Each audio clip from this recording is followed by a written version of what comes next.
Intro: soft, deep underwater ambiance. A low, distant hum. The gentle creak of a ship hull. A faint echo, as if something vast is moving beneath the waves. The deeper we sink into the ocean, the further we drift from everything familiar. Light, warmth, time, meaning. At depths where sunlight has never touched, things exist not just in shadow, but in silence. Shapes that don't swim, they wait. Signals that don't call, they count. And currents that don't carry, they pull you back. Some stories are carved in stone, some whispered through winds. But in the ocean, the stories live. They flicker in the dark, just long enough for us to see them, and then they're gone. Tonight, we descend beyond the known, to a place where time folds, and an eel that doesn't hunt, but counts. Not forward, not toward life, but back, toward something forgotten. The hum fades, replaced by gentle sonar pings. Narration begins. The storm that spoke in whispers. You won't find it on any map. No radar saw it coming. No warning light blinked. No alarm sounded. Just a ship alone at sea, adrift in calm silence, until the water changed and something ancient rose from the deep. They called it a storm, but it wasn't weather. It was something else, something that whispered. Beneath the heavy steel hull, the Freightadera drifted quietly just off the coast of Mozambique when it was caught in a phenomenon no one had predicted. There was no sign in the skies, no alerts, no satellite images, no sudden drops in atmospheric pressure. The ocean, moments before glassy and still, was suddenly consumed by a wall of fog and gray that swallowed the horizon without sound or warning. Crew members later described the radios going silent, replaced by thick static. But beneath that crackle was a low, metallic hissing, unnatural. And then, something no one could explain emerged through the mist. Voices. Not shouts, not cries, but whispers, soft, steady, and strangely calm. They seemed to come from nowhere and everywhere, not one source, but dozens, as though the sound itself had seeped into the ship's steel bones, crawling through the ventilation, bleeding into the deck plates, and brushing against the breath of every man and woman aboard. Each whisper carried names, first names, last names, foreign names, familiar ones, all unknown to the crew. And yet, they were spoken with an eerie familiarity, like someone reading from a forgotten registry, long lost to time. Some names were barely audible, buried under the groaning hull. Others were disturbingly close. Still, the storm never truly struck. Rain spun around them in spirals, but never touched the ship. Waves rose high, yet broke just short of impact. It was like the vessel had been set inside the heart of something watching, a place not of calm, but of scrutiny. Then came the strangest moment. A deckhand, pale and trembling, began murmuring a name under his breath, a name no one on board had ever heard. When questioned, he claimed he hadn't dreamed it. He hadn't even been asleep. He had no memory of saying it aloud. But when the crew looked up the name, it matched a sailor who vanished in those very waters back in 1897. No remains were ever found, only a weather-worn journal that eventually washed up on a distant beach. Inside, coordinates that led to nothing, a map with no destination. As suddenly as it came, the storm dissolved, broken apart in an instant. The fog thinned, the air cleared, instruments began working again, radios returned to life. But the crew? They were no longer the same, withdrawn, quiet, as if each had heard something meant only for them, something they couldn't or wouldn't repeat. Meteorologists blamed it on an unexpected cyclonic spin, a rare atmospheric anomaly. But when investigators accessed the ship's black box, they found something unsettling. Beneath the system recordings was a faint loop, an eerie layer of whispering that refused to be scrubbed. Linguists attempted to decode it. Some believed it was an old dialect. Others heard fragments of prayer or chant. One segment, however, was crystal clear. A whisper, soft and deliberate, speaking the captain's full name. And not long after, off the western edge of the Azores Plateau, one of the sonar mapping drones began transmitting again. Only this time, it returned with something else. What if storms don't just take? What if some return to deliver a message? One written not in lightning or waves, but in names and whispers. The vanishing signal of Buoy 17. It's not marked on any map. No ship charts it. No satellite highlights its coordinates. But the drop is there. And the sea? It remembers who dares to drift too near. One buoy, simple, bright, and still, was left behind. It watched. It listened. And then, it was gone. Just west of the mid-Atlantic ridge, a quiet sentinel had been deployed.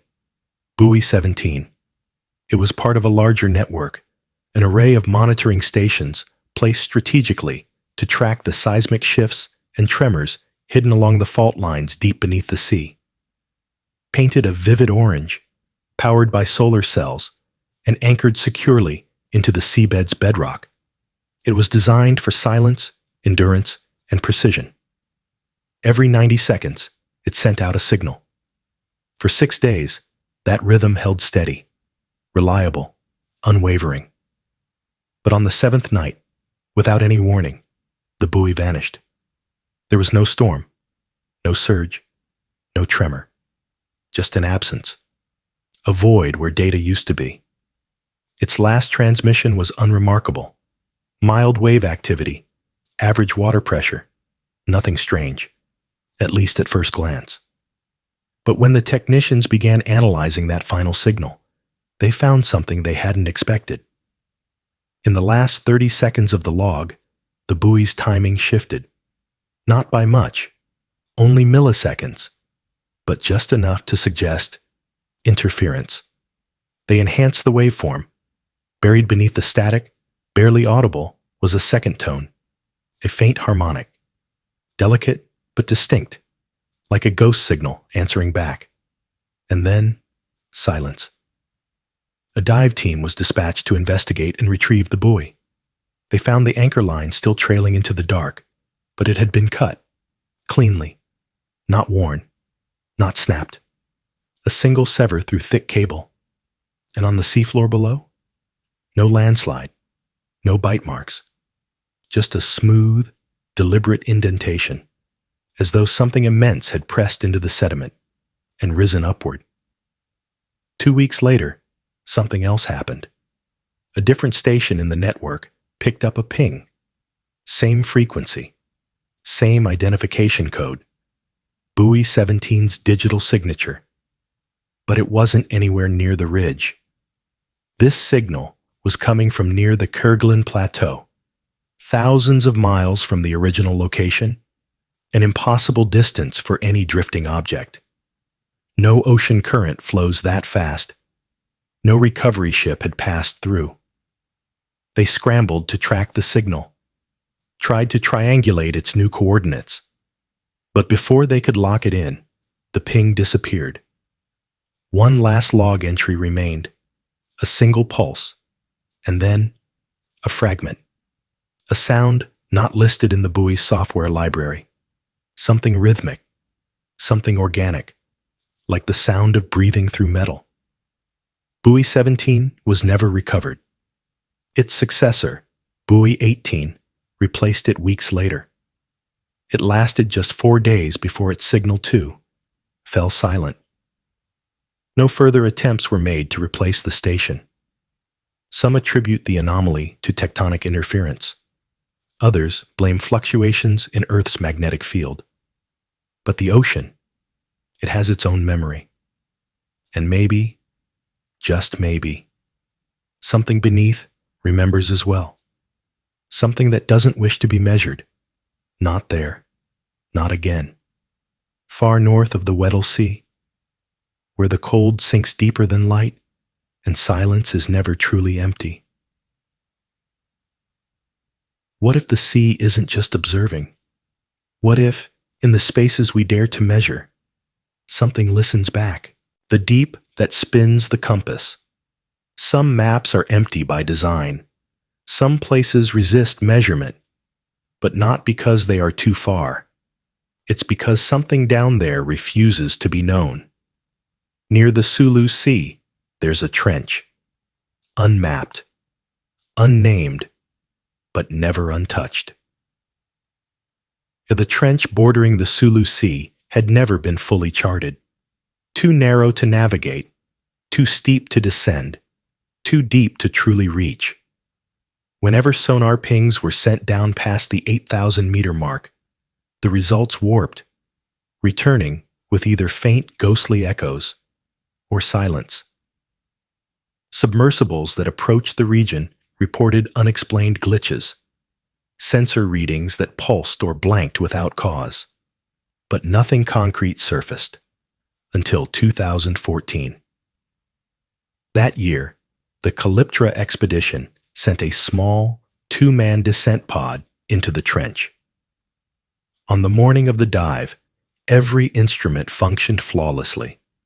Compass bearings were locked. Gyroscopes were synced. All signs were green.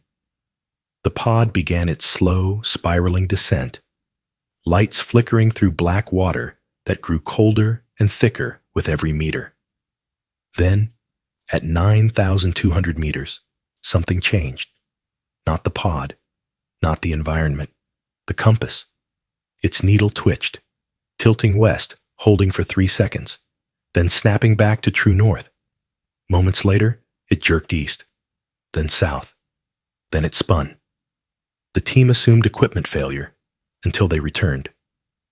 4 hours later, at the surface, analysis began. The log showed something no one expected. Every external sensor had remained stable. No solar flares, no magnetic storms, nothing from outside. The disturbance had been local, contained, precise, and when they removed the compass from the pod and brought it ashore, it didn't reset. The needle continued to turn, slowly, endlessly, as if following some forgotten motion. They replaced it with new equipment, but over the next month, 5 more compasses failed while exploring the same trench. Some cracked, some vibrated and refused to stabilize. One was later retrieved with something carved into its brass housing. Faint, but impossible to miss. A spiral. It hadn't been there before. No one had etched it, but it followed a mathematical arc, resembling orbital decay. A pull, bending not just metal, but time. Soon, the phenomena expanded. Divers began reporting symptoms beyond equipment failure. Vertigo, sudden bursts of pressure, hearing low pulses, seeing flashes of light that weren't there. One diver described the feeling as if the trench itself was humming. Another claimed it felt like standing inside an ancient machine, vast, turning, unseen, its mechanisms just beyond reach. Whatever lies within that deep, narrow corridor, it does not slumber. It doesn't communicate with sound or light. It doesn't rise or move. It turns, slowly, methodically, drawing all things inward, steel, memory, direction.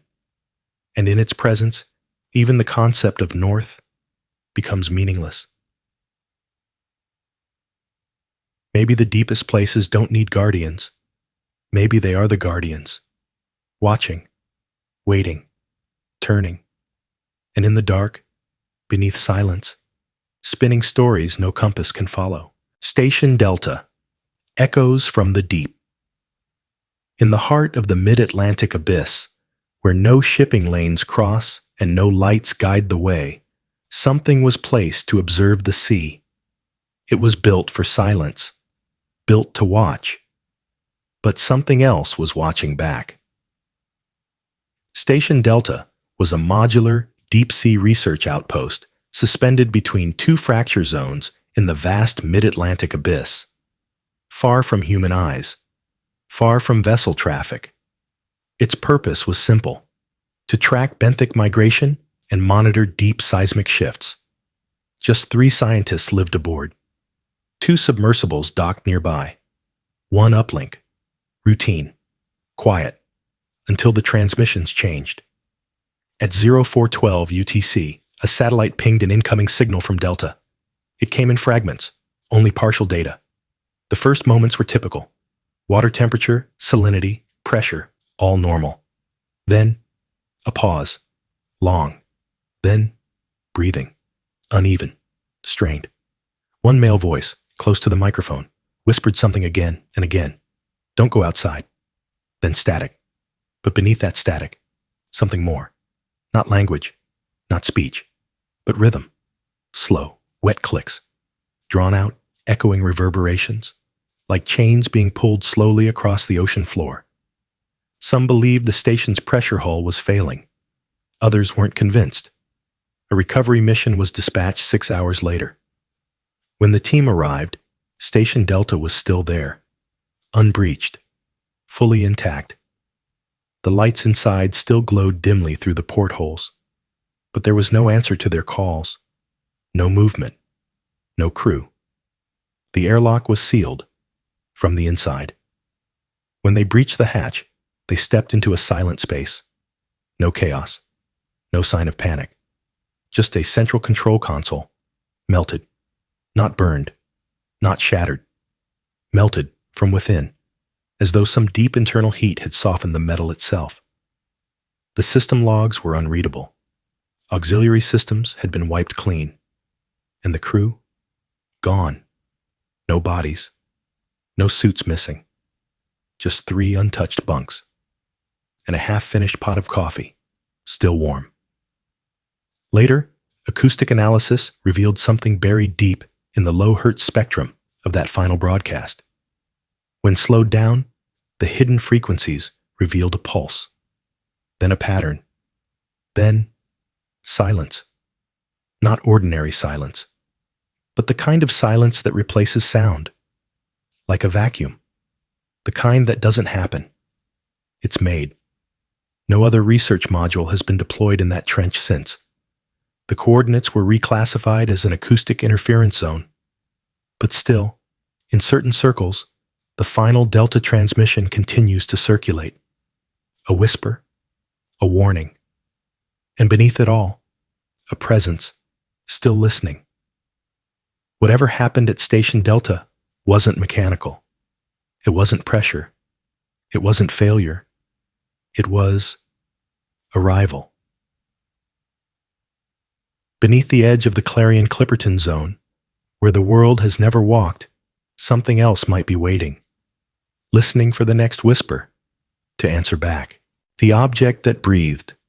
The ocean hides many things, wrecks, shadows, secrets, but sometimes it offers something unexpected, something it may not intend to let go.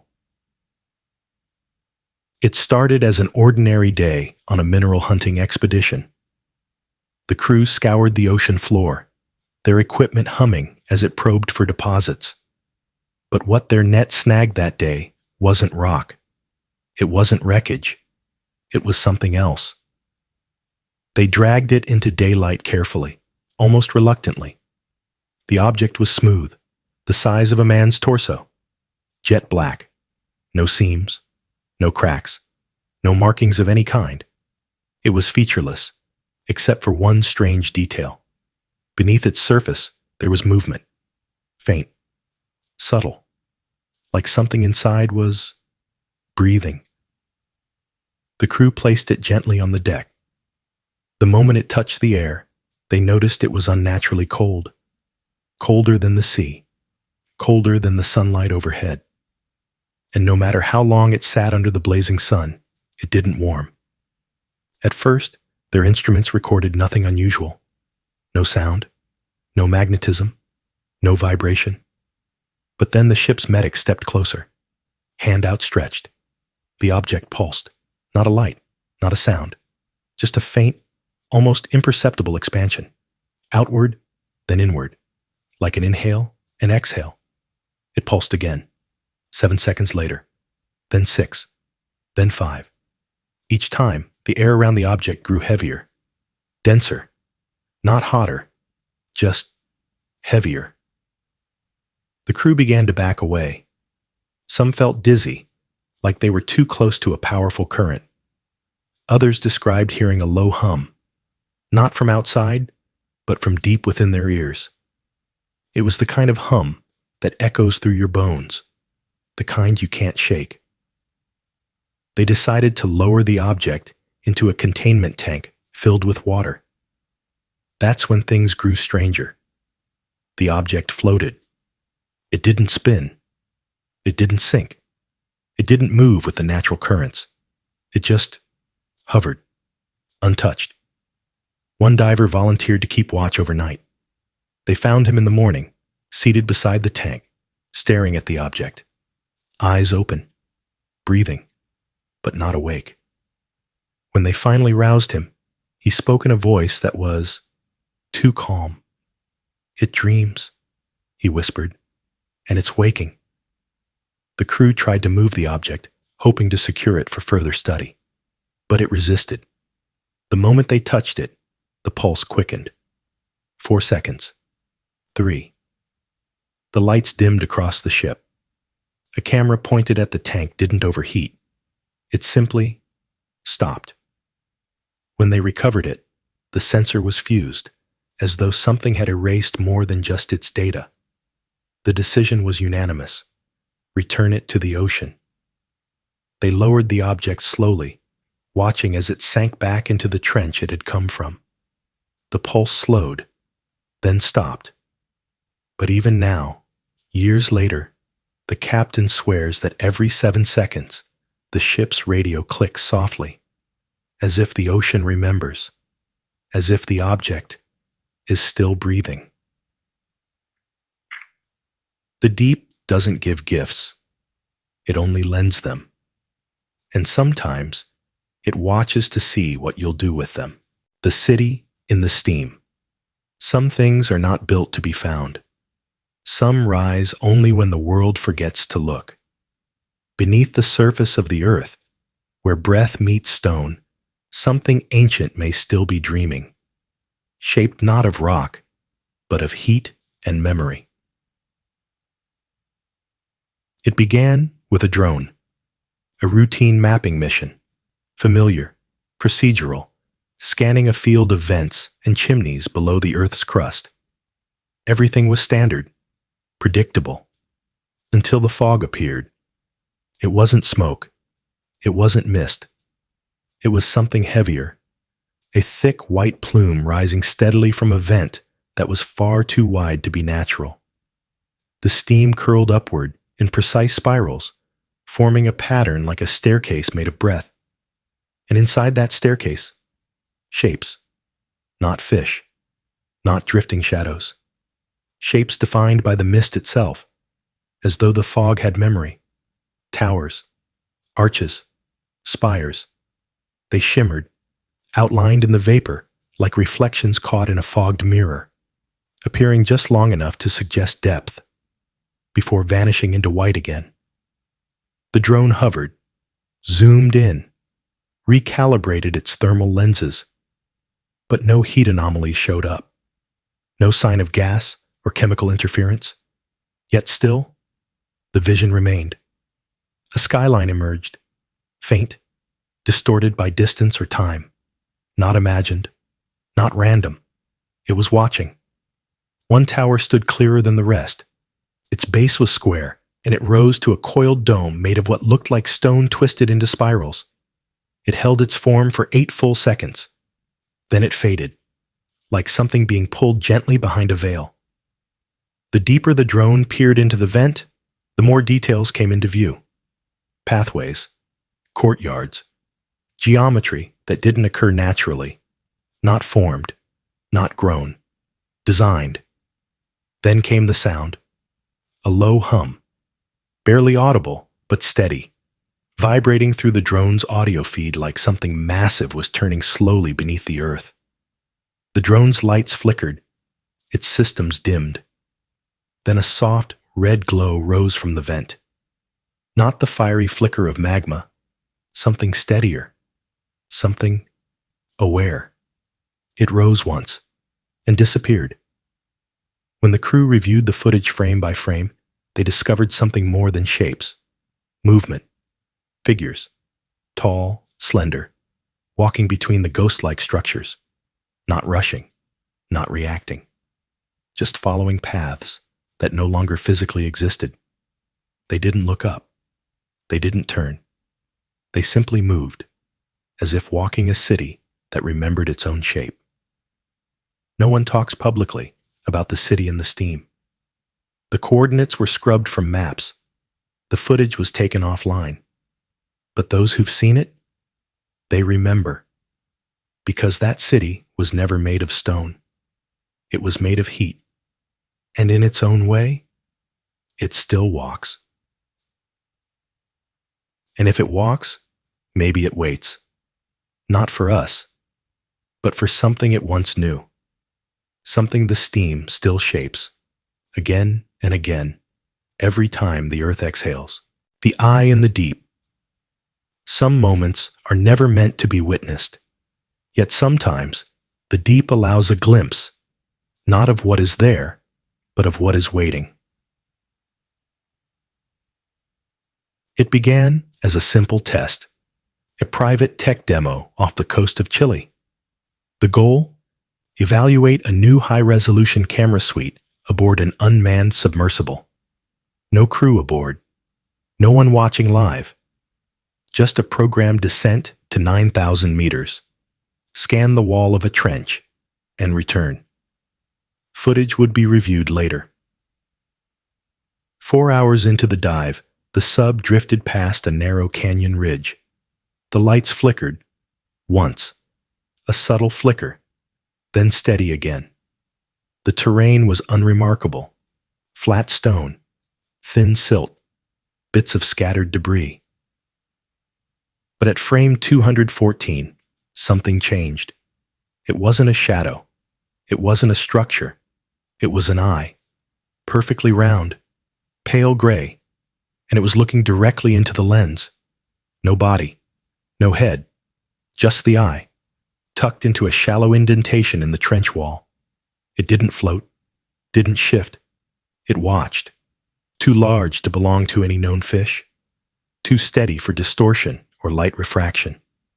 And then, just for a second, it blinked. Then disappeared. The sub drifted forward, unaware.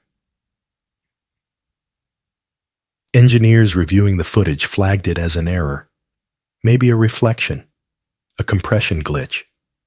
But the blink had layers, refraction, movement, depth. It wasn't a malfunction. It was contact. When the footage was enhanced, that single frame refused to lie. It wasn't just an eye. It was seeing, and it understood. The review team slowed the clip, watched it over and over. One analyst, halfway through, began to shake. She stood up, left the room, and never returned to the project. Later in the dive, the sub's navigation logs showed a strange loop. Not a drift in direction, but a loop in time. 3 frames, repeating.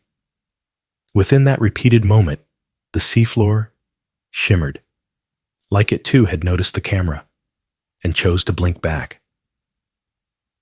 And the dive ended without issue. The sub resurfaced. Readings. Normal. But the memory bank contained something that wasn't supposed to be there. 11 extra seconds. No light, no sound, just black. And then, at the very end, a low, deep resonance, a single pulse, like breath. drawn through a hollow pillar of stone. The eye never appeared again. No other dives in that region, before or after, caught anything like it. Yet in quiet corners of the scientific community, the frame still circulates. Analysts argue over its origin, its biology, its intent. But they all agree on one thing. It wasn't captured by accident.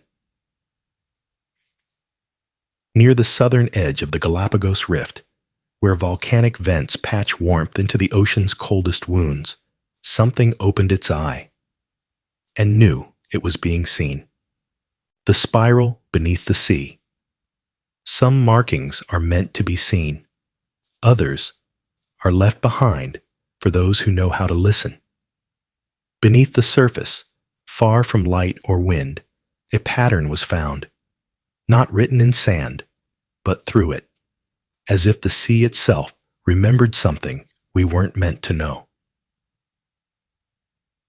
It began with a drone. A deep-sea surveillance unit, military grade, was quietly mapping the ocean floor at the edge of the Philippine Basin. Its sonar returned something strange. Not a wreck, not a creature, but a shape. Something deliberate, resting on a stretch of seafloor otherwise untouched. When the footage was reviewed, it revealed a spiral. A wide, careful curl, nearly half a mile across, carved into the soft sediment with mathematical precision.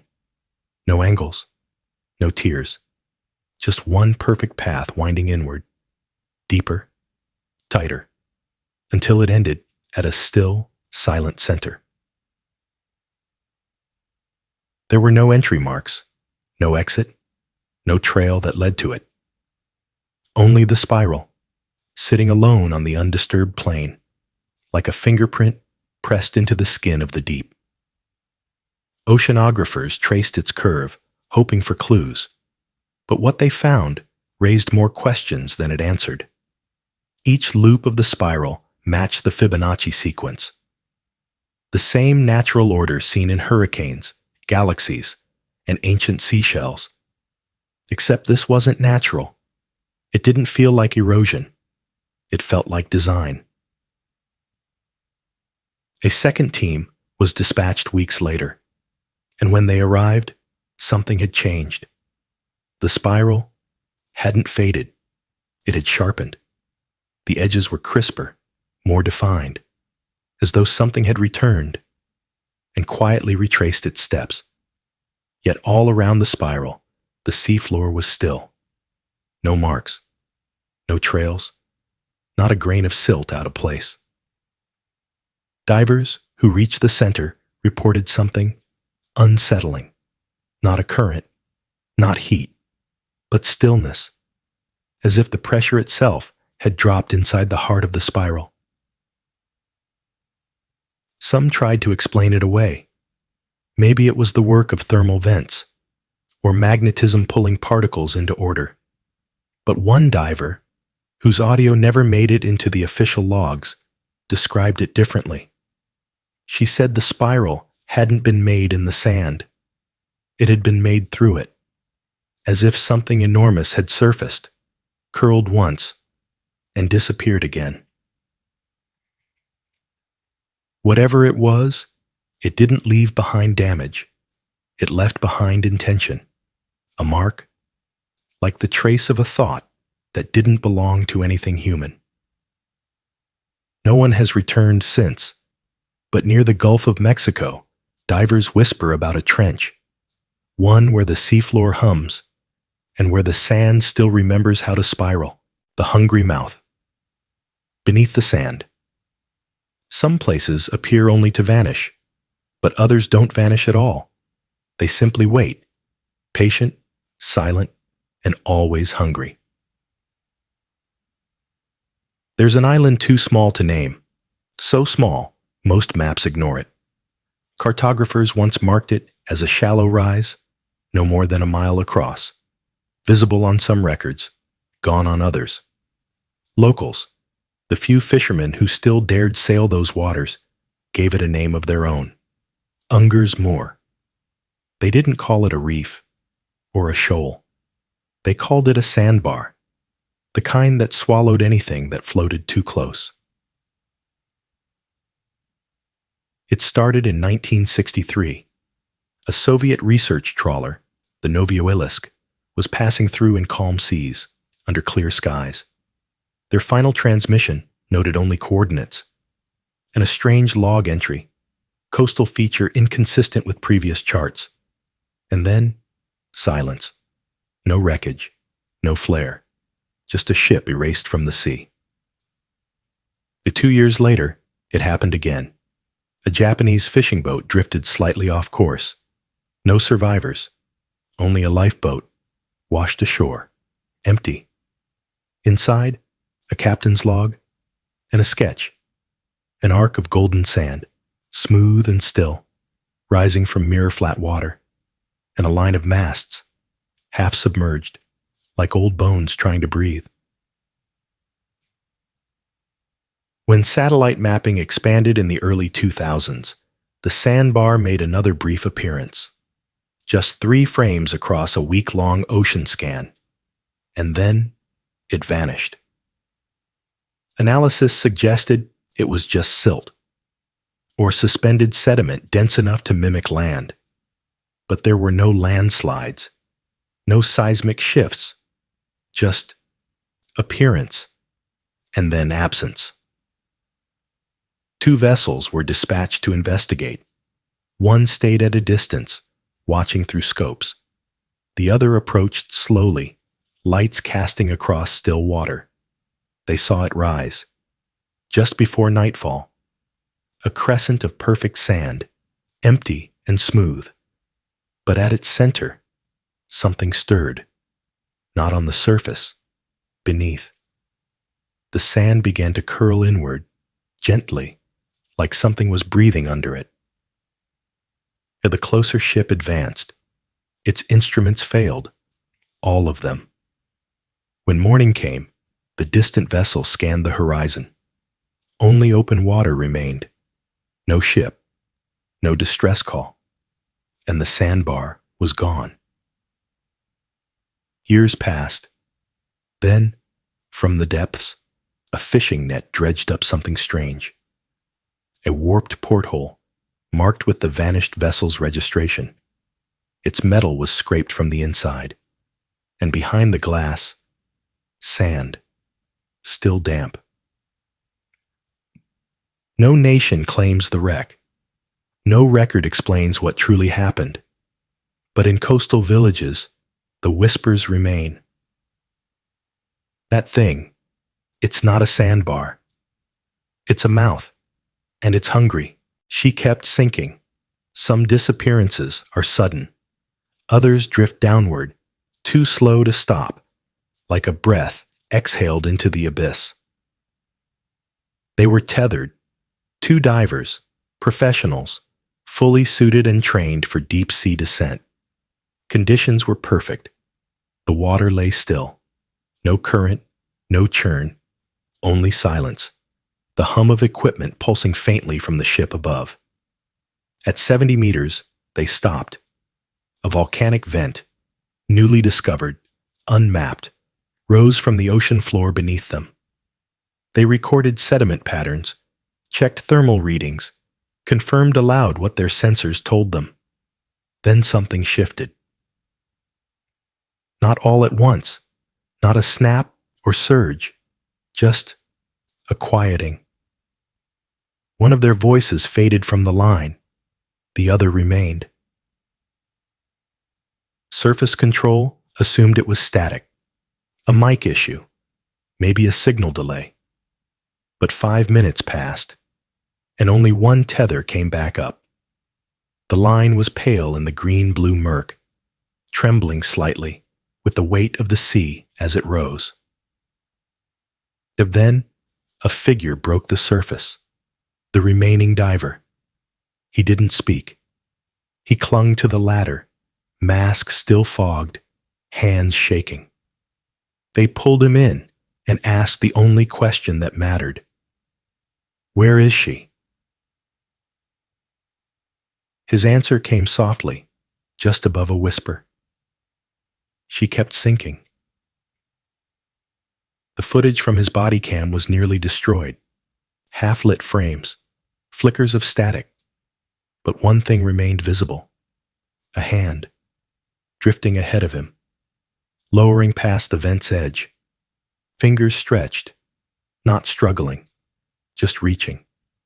Maybe for help, maybe waving goodbye. They tried to enhance the recording, filtered the light, repaired the audio. But one shadow in the final frame defied explanation.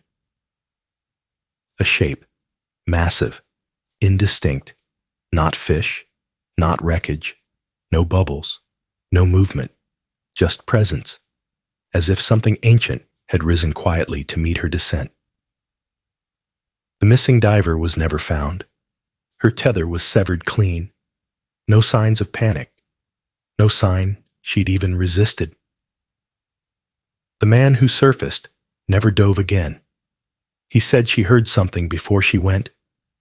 A voice, calling. But no one else heard anything. Only pressure. Only stillness. They say the trench beneath that volcanic vent is one of the deepest on Earth. Dark, unmapped, untouched. And something may already live down there. Waiting. The breath, beneath the silence. Some sounds change the way silence feels. Not because they're loud, but because they shouldn't exist at all. Off the coast of Cape Hatteras, a listening buoy sat motionless, anchored in still water, weeks without event. Its task was simple: monitor low-frequency seismic shifts and the migration paths of whales gliding through the deep. Most nights, it captured only the soft echoes of finbacks, the slow groan of shifting earth, or the distant churn of passing freighters. But on a windless night in late September, it picked up something different, something wrong. At exactly 1:07 a.m., it recorded a single sound, not a pattern, not a sequence, just one sound, a gasp. It began with a sudden dip in pressure, too swift for a wave, too clean for rupture. Then came the sound itself, long, wet, drawn from a place far beneath. It was not mechanical. It was not marine. It sounded pulled, like an exhale dragged from something that had waited far too long to breathe. Spectrograms revealed no known structure, no animal call, no engine. Just a rising amplitude, swelling unnaturally, then collapsing all at once, as if something had held its breath for ages and finally released it. The entire event lasted under 5 seconds. Then, silence. Complete. At first, engineers blamed a glitch, a pressure bubble, but when they examined the surrounding audio, they found something more unsettling. 12 full seconds of silence before the gasp. True silence. No marine chatter, no current, no life, just an empty, absolute void, as if the sea itself had paused, held still, waited for something to breathe again. The buoy recorded nothing else that night. The clip was sent around to marine researchers, acoustic engineers, even speech analysts. One linguist noted the waveform didn't resemble whale song or oceanic hum, but it did mimic human breath, an inhale, a long-held pause, a forced release. Another expert compared it to the sound of surfacing. But from what? No storms, no wrecks, no underwater volcanic shifts, only featureless open ocean, until someone overlaid the buoy's audio with its sonar log and saw it, faint, almost beyond detection, a shape rising from the seabed, not detailed, not defined, just motion, slow, upward, and then gone. Some believe it was a whale unknown to science. Others suggest the ocean itself responded, returning breath to something ancient, something that had been holding it in. But the strangest part is what came next. The following year, same buoy, same night. The gasp returned, slightly louder. And the year after that, louder still. Whatever it is, it remembers where to breathe. The shelf that whispered. They say the ocean is silent at its deepest points, but silence isn't always empty. Sometimes it listens. Sometimes it murmurs back. While charting submerged plateaus, a sonar vessel drifted across an undersea cliff and encountered something no one expected. A shelf stretched out like a ledge into the abyss. Wide, smooth, but it wasn't coated in coral or draped in sediment. Instead, it was wrapped in a skin of translucent stone. It looked as if glass had been melted and poured thin over rock carved long ago. A sheet, motionless, yet not still. Beneath it, the sonar didn't echo with emptiness or bounce against mass. Instead, it returned something stranger. Movement, not free-floating or turbulent, but something slow, flowing within the stone itself, like breath moving beneath cold skin. Divers descended to investigate. The water was oddly calm, unnaturally still. And as they reached the shelf's edge, all sound disappeared, not hushed, erased.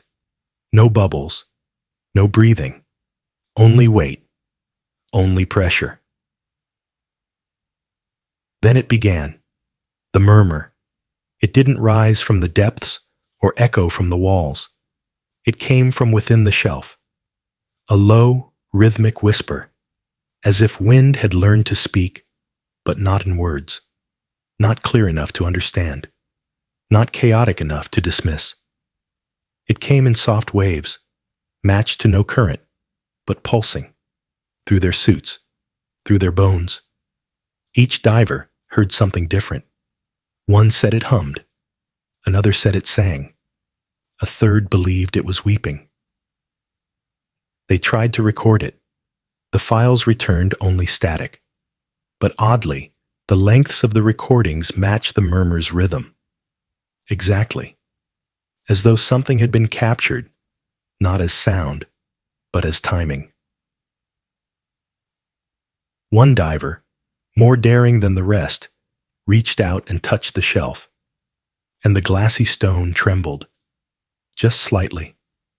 A ripple moved across its surface, subtle, calculated. Below it, the light didn't bend the way it should. Something shifted, a shape, then another.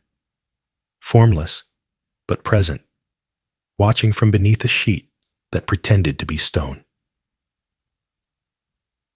They returned to the surface in silence. None of them spoke, not for hours. Weeks later, a geologist reviewing their sonar data noticed something hidden within the shelf's resonance, a vibration pattern repeating faintly in the background. When translated into a visual spectrum, it resembled writing, not human, not ancient, just ordered, intentional. The shelf hasn't stopped murmuring. Ships that pass too close report strange distortions in their sonar. Crews wake unsettled. Dreams leave phrases on their tongues, languages no one taught them. No one knows what lies beneath the shelf, only that it speaks, gently, endlessly, and it seems to be waiting for someone who might finally whisper back. The boundary that shifted. Some lines in the ocean are meant to remain still, invisible walls of warmth and cold that never touch. But sometimes the sea forgets its rules, and when it does, something else begins to move. Between the gentle churn of the Gulf Stream and the crushing quiet of the midnight zone lies a line, a boundary rarely disturbed. It's known as the thermocline, a silent partition between the warm surface and the frozen black depths below. Usually, it just sits there, still, layered, like calm oil resting above polished stone. But somewhere east of Bermuda, it doesn't behave the way it should. It began with the Arcturus, a NOAA research vessel studying deepwater drift.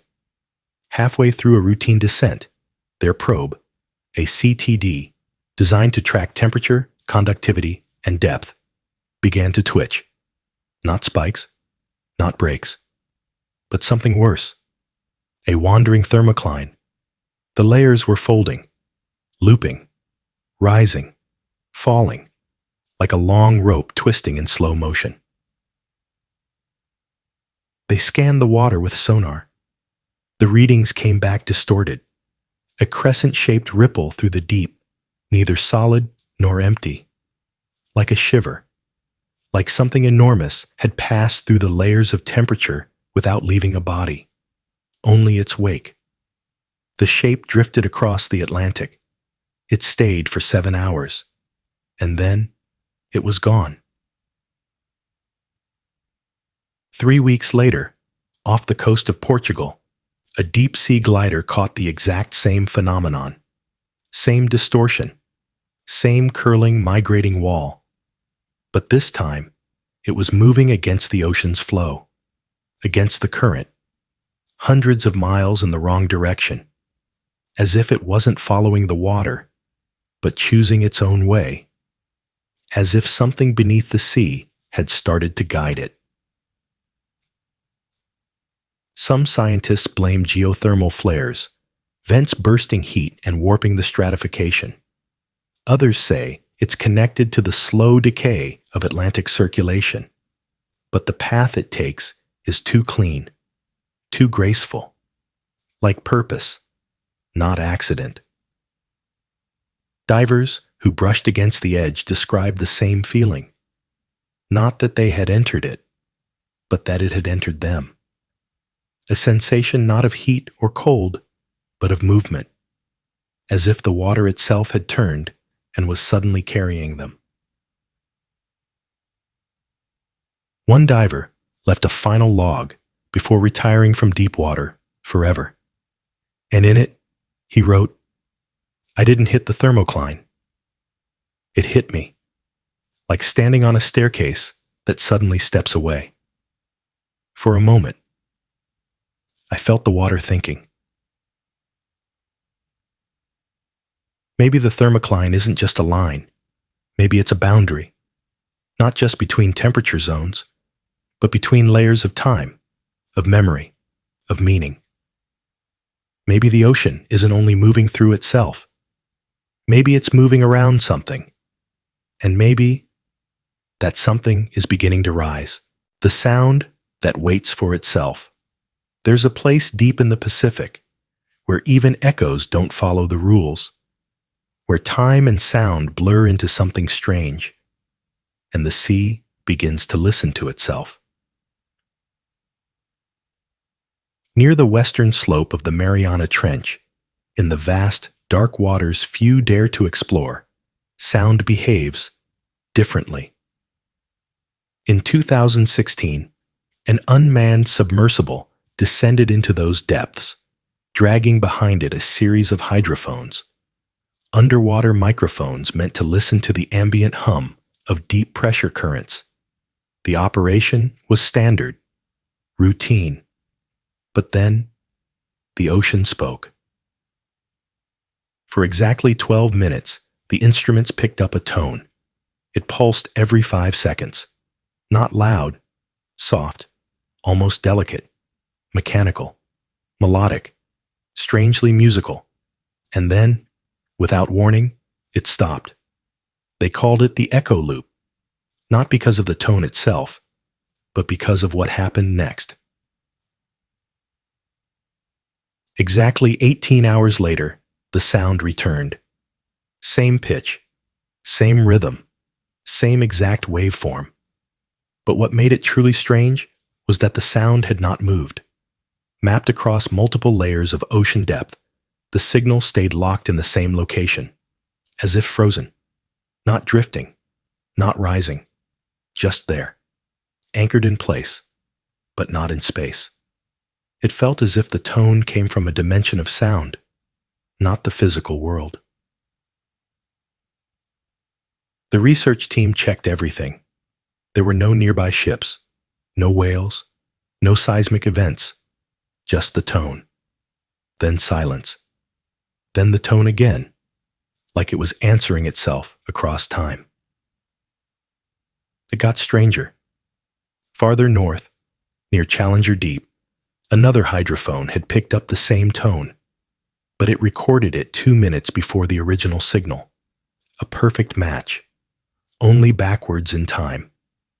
A call received before it was ever sent, like an echo that arrived before the sound that caused it.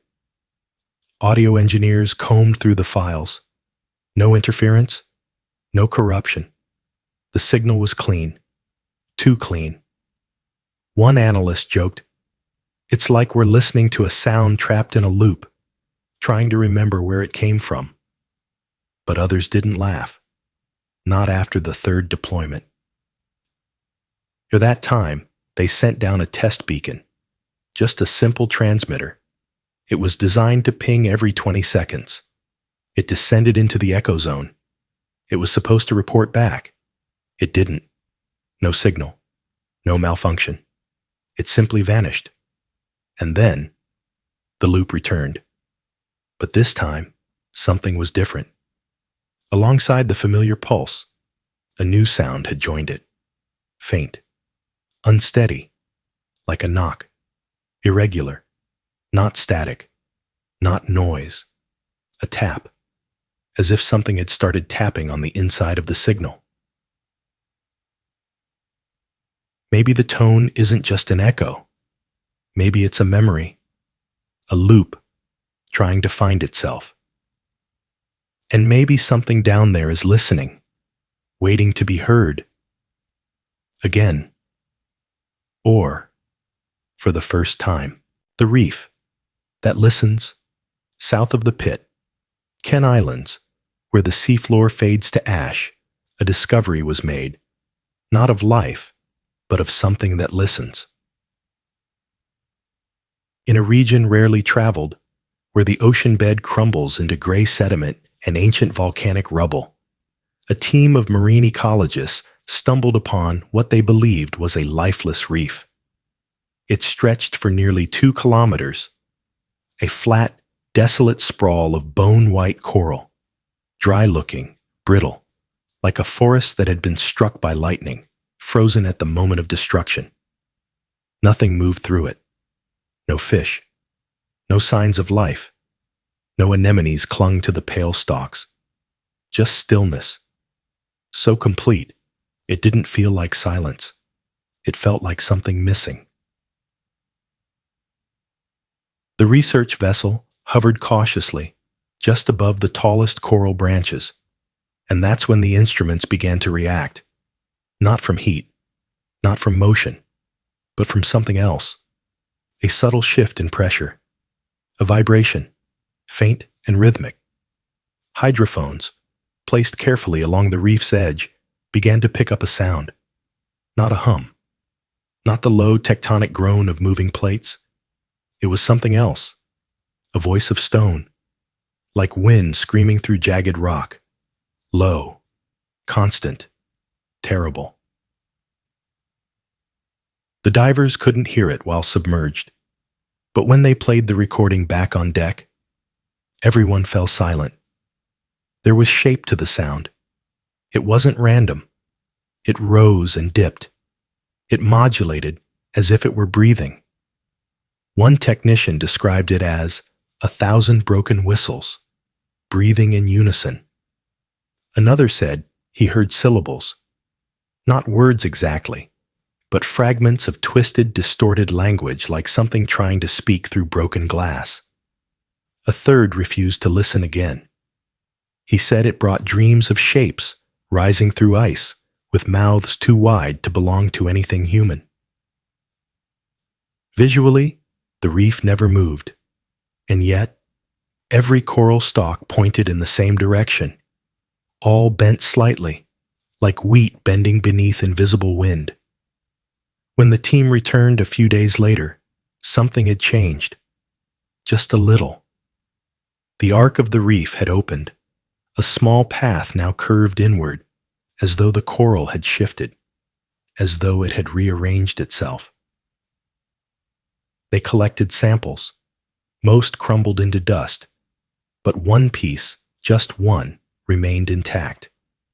Under the microscope, its pores revealed something unnatural. They weren't the cells of coral. They were shaped like cochlea, the chambers within the human ear, designed to receive sound. The reef wasn't dead. It wasn't even sleeping. It was listening. And worse, it had begun to respond. The bell, beneath the deep. There are sounds the ocean makes that have no surface counterpart. But once, just once, it sang like a bell. During a month-long acoustic survey near the far edge of the Kermadec Trench, the crew of the research vessel Solara 6 detected a tone.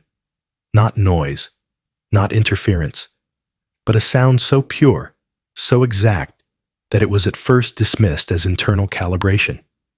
A single chime, long, low, and impossibly clean, rang out from the black beneath them.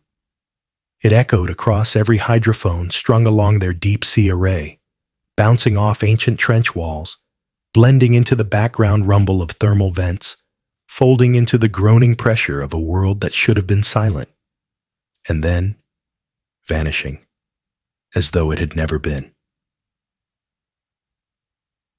They didn't believe it at first. Subsea acoustics are chaotic by nature. A storm of bubbles, shifting plates, and the strange language of marine life. But this wasn't that. This was something else.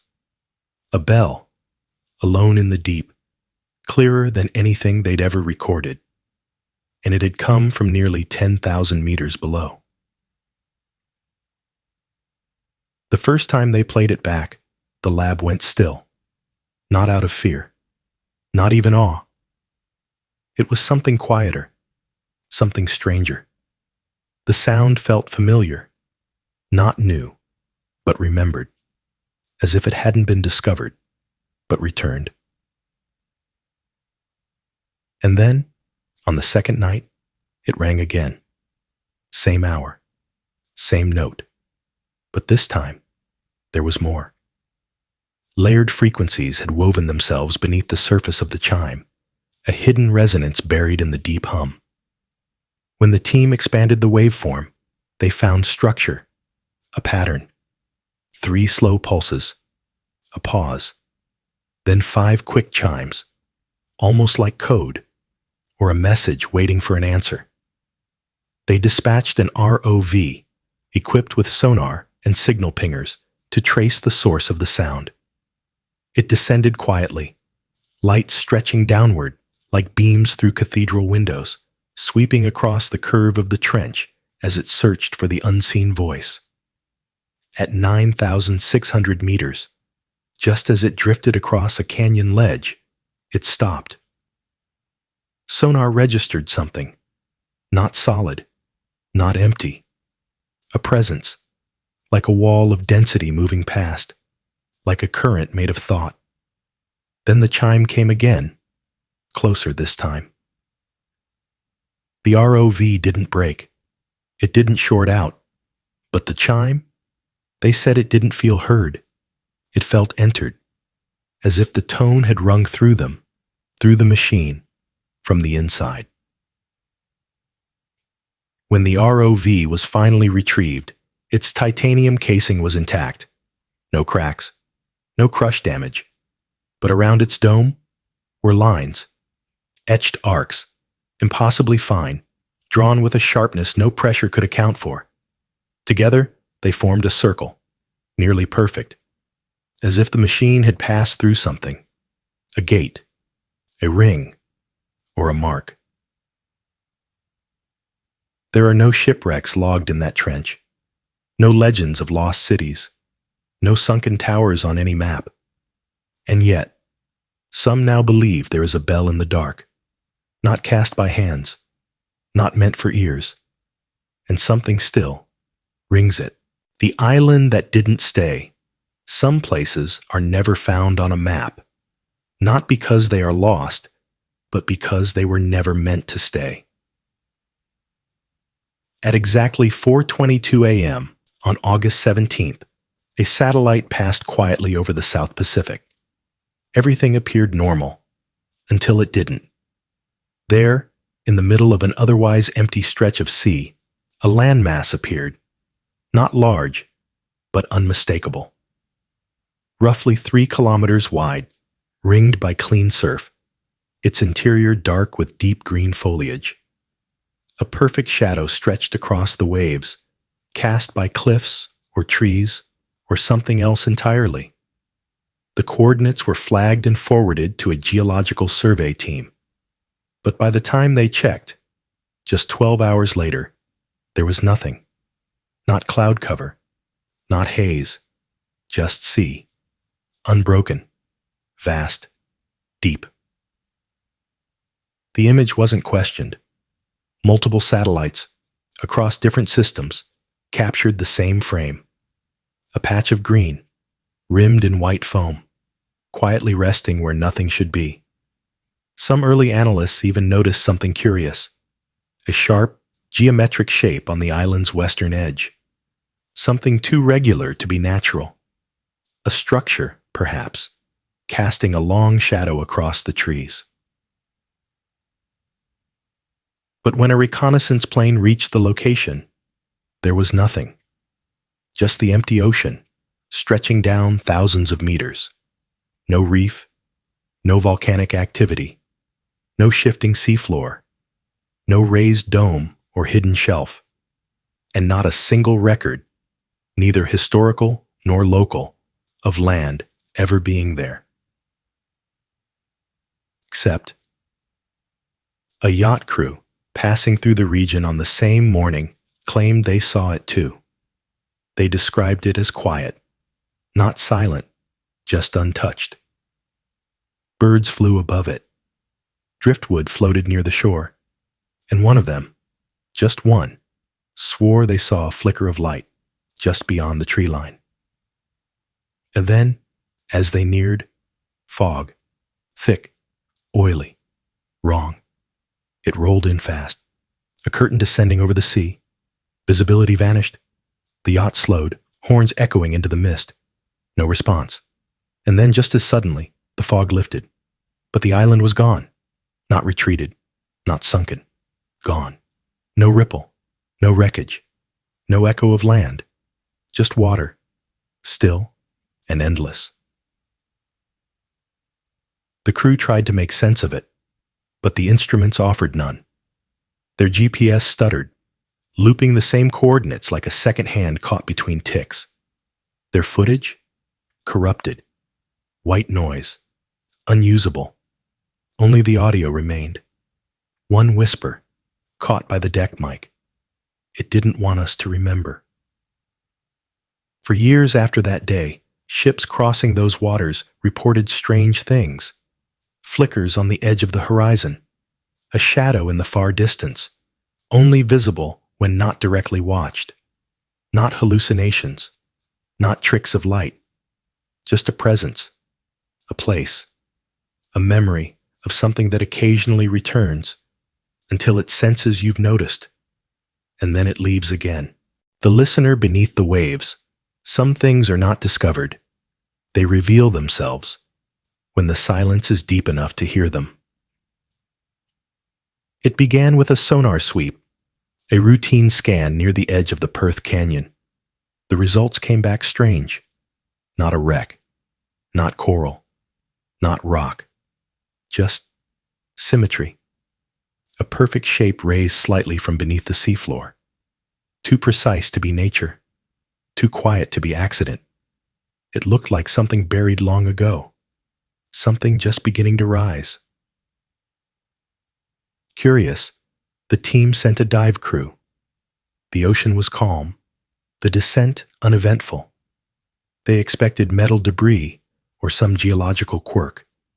Instead, they found something that didn't belong to time. A figure, kneeling, head bowed, faceless, carved from something that shimmered like stone, but swallowed light like deep water. Its form wasn't heroic or divine. It didn't celebrate. It didn't mourn. It simply was, still, as if held in a moment of eternal pause. There were no markings, no cracks, no erosion, no coral growth, no life clinging to it at all. It was clean, as though the sea had chosen to leave it untouched. Even the silt curled gently around its base, not disturbed, but parted, like the seafloor had grown around it, or had just made room for it. The submersible's light struggled. High-intensity beams dimmed against its surface, as if the figure absorbed light instead of reflecting it. Even laser measurements refused to return correctly. Fractured signals, confused echoes, and when one diver reached out to touch it, her hand stopped. Not from fear, not from resistance, but from something else. She said later, "It felt like the water changed, like something nearby took a breath." Days later, as footage was reviewed, something even stranger appeared. A single shot of the figure, and its arm had shifted, just slightly, bent inward now, not broken, not damaged, just different. No one saw it move. No one heard a sound, but it had changed. And they named it the listener, not because it responded, not because it heard, but because anyone near it stopped speaking. Words felt out of place. Thoughts softened, as if the ocean around it wanted only silence. No inscription, no date, no known material, no matching sculpture anywhere in the world. Just a shape, kneeling alone in the dark, not lost, not forgotten, placed, waiting not for rescue, but to be recognized. The vessel that never drowned. Some ships sink, others wait beneath the waves, untouched by time, and full of questions no one is ready to answer. The remotely operated vehicle had been following a quiet ridge, just another survey off the edge of the Sulu Sea's twilight zone. The ocean was calm, the instrument steady. Then the sonar lit up. A shape, not jagged rock, not debris. A vessel, upright, silent, whole, no flag, no name, no registry in any archive. It simply sat there, like it had chosen the spot. Its hull was crusted with algae and layered barnacles. Age showed on the outside. But when the ROV slipped through a broken edge of the stern, something changed. The instruments flickered. The pressure was wrong. Too low. As if the ship had somehow sealed itself, keeping the deep out, and the air in. Mjimai, inside, it wasn't ruined. It wasn't rotting. It was preserved. The walls gleamed with dust, floating, weightless, as if suspended in amber. No water leaked through the cracks, no flooding, no corrosion, just stillness. In the captain's quarters, nothing had moved. A rusted fountain pen still rested across the pages of an open logbook. A compass needle spun gently, but always found true north. And on the table, a porcelain teacup half full. The liquid hadn't spilled, hadn't dried, hadn't aged. And the last line in the logbook read simply, descending now. Light holding. No date. No time. Just those words. And then a blank stretch of page where the rest of the entry should have gone. Yeah, the ROV drifted forward. The silence thickened. There were no creaks of metal, no ambient hum, no sound at all. It was as if the inside of that ship had stopped listening to time. Near the bow, a coat floated, not caught, not wedged, just suspended, arms open slightly, as if ready to be worn, waiting. And then something followed the ROV out, a fine mist, thin, soft, colorless. It drifted behind the machine like breath and dissolved the moment it touched seawater. But when the survey vessel pulled the ROV back aboard, the air inside the cabin grew colder by exactly 1 degree, and there was a smell, a sharp tang, burnt ozone, like something that had just arrived or had finally let go. They sealed the footage. They flagged the wreck as unstable, but that vessel remains, still upright, still full of untouched air, still holding on to a breath no one ever released, a wreck that, in all these years, never truly sank. The ship that sank from the future. Some wrecks come from storms. Some are lost to time, and some don't belong to either. The first to notice it was a quiet man, a sonar technician on assignment out of India. Experienced, steady, but something about the return scan near the East China Sea unsettled him. Not the depth, not the structure, the shape. Too clean, too straight. Corners where the ocean doesn't make corners. 2 weeks later, a survey team followed up, expecting debris. Maybe another container lost from a passing freighter. What they found, resting perfectly upright on the seafloor, was not a ruin. It was a vessel, still whole and new. The paint along the hull hadn't faded. No corrosion, no barnacles, no sign of time at all.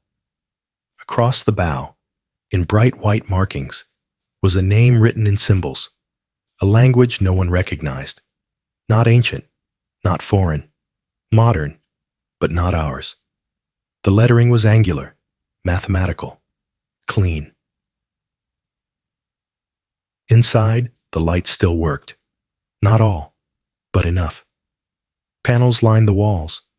Buttons glowed faintly, though the ship had no power source.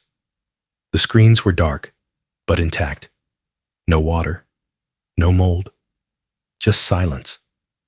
Like the ship had arrived, not crashed, not fallen, but arrived. And then came the questions.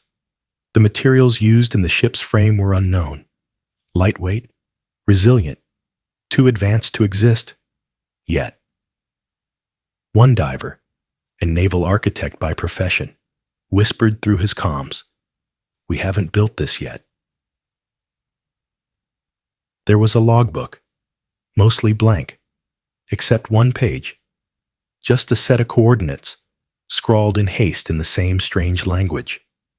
When translated, they pointed to the very place they found the wreck, as if something had tried to send it back. The dive team surface changed, not afraid, not confused, just quiet. Like time itself had shifted slightly, like the future had brushed against the present and left fingerprints. A year later, one technician saw something familiar in a blueprint submitted for a new vessel, a design no one had shared, not openly. Parts of it matched the wreck exactly. Angles, supports, even the internal systems. No one knows how the ship reached the bottom, or why it showed no age, or how something not yet invented was already rustless in the deep. But some say the sea holds more than memory. that it remembers futures we haven't lived. That wrecks don't always come from the past. Sometimes they arrive from what we're going to become. The lights that remembered a wreck. Some ships sink in storms. Some are torn apart by time. And some are never meant to be found at all.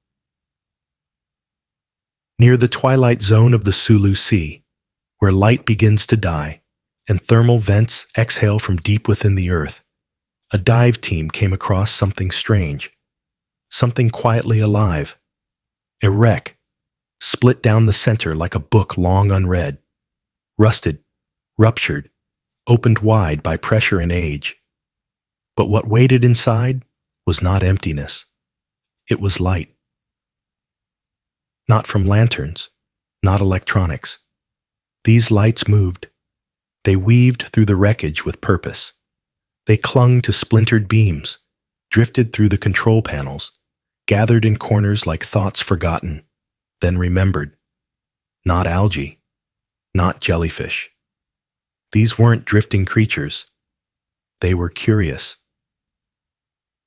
The submersible, cautious, hovered at a distance. The lights noticed. First, they pulled away. Then they came closer. Not in a rush, in rhythm. Like they were recalling how to move through corridors that no longer had walls. Each light shimmered in its own color. Deep cobalt, pale amber, sudden violet. Some blinked in patterns, flickers that almost mirrored Morse code, but no message repeated, no pattern held. The ship was ancient, wooden beneath layers of iron, its origin lost. No name, no markings, no clue as to what brought it down. It rested in black sand, a gentle slope holding it like a grave left open. One rusted compass still clung to the deck, frozen in place, pointing nowhere. When the team pulsed a signal to measure the light's reaction, the response was deliberate. The lights didn't scatter. They formed a circle around the ship's broken mast, then rose, slowly, in spirals, as though retracing a memory. They passed through bulkheads, through broken rooms, through metal and water alike, as if the wreck itself still remembered its shape, and so did they. The display lasted 7 minutes, not a moment more. Then, they vanished. No dimming, no drifting, just gone.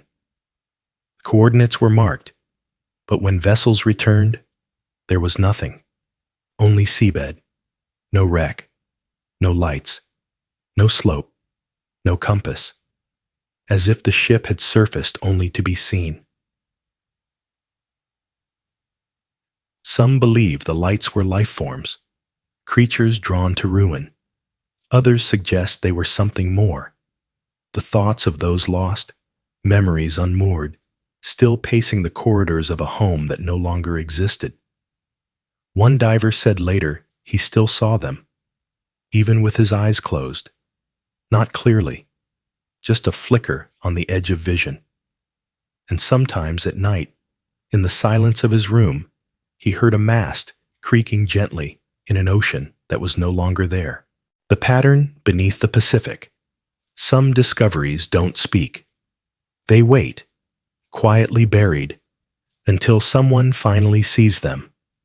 And when they're seen, you realize they were always watching back. Beneath the crushing depths of the Clarion-Clipperton Zone, a vast mineral-rich plain strewn with manganese nodules and shadowless stillness, an underwater survey team found something they were never meant to find. At first, it looked like a glitch. Lines, too clean, too straight, too perfect, like the sea floor had been rewritten with a ruler. The submersible drifted closer, its lights casting long beams across the silty darkness. And then the pattern revealed itself. A grid, stretching for kilometers. Lines, etched with impossible precision, intersected at perfect right angles. 9 across, 12 down. Each square identical. Each intersection aligned to true north. Even the movement of tectonic plates hadn't shifted them, as if the world moved around it, but it stayed still. The grooves weren't deep, only shallow impressions in the seabed, softened by time, encrusted with benthic life, worn at the edges, but unmistakably made, not by geology, not by accident, by intention. Some said it was lava, others, old mining roads. But beneath the sediment, beneath the nodules that take millions of years to grow, lay these lines, which meant the grid was older than time we could measure. A second dive was launched. An ROV followed one single path, row by row.